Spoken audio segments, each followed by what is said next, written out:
Hello guys! Dahil summer na ngayon, may i-recommend ako sa inyong magandang lugar. Meron ditong swimming pool at the same time may malinis na dagat. Dito nyo lang yun matatagpuan sa Playa de Analiza.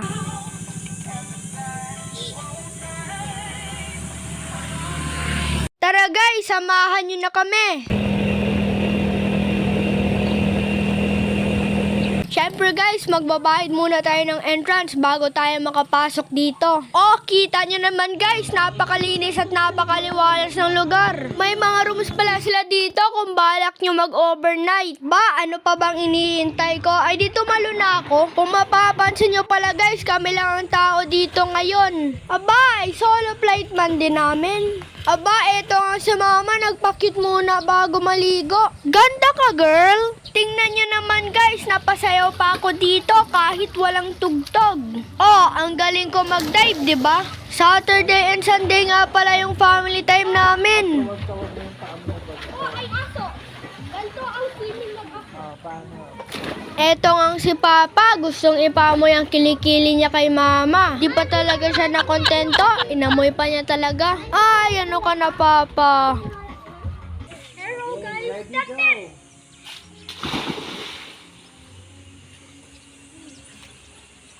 Go, Mon. Hello guys!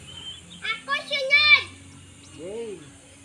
One Papa, one man, go!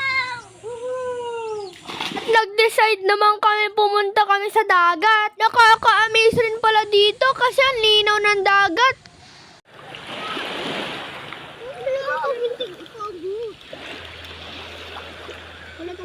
At nung nagutom na nga kami guys, nag-decide na kami mag-order ng Jollibee. Yung aming Chicken Joy. Ito po yung aming chicken joy. Crunchy, juicy, na paborito. Naming dalawa. Chicken sandwich. Alam mo, lahat ng teacher nagagalit pag makukulit ang estudyante. Si Teacher Vanessa. Ano no? Teacher Vanessa, mabait talaga yun. Ako din naman nagagalit din ako pag makukulit kayo. Oh. Napalo ko pa nga kayo pag makukulit kayo. Ayun, napatayo ka lang. Doon hindi ka napalo. Ay, 1 hours kami. 1 hours kami pinatayo. Tapos umupo na kami 1 hours. 1 hours? Ito nga si Monmon, nagre-reklamo na patayo siya sa school. Ay, ano ka naman, Mon? Ang kulit mo kasi.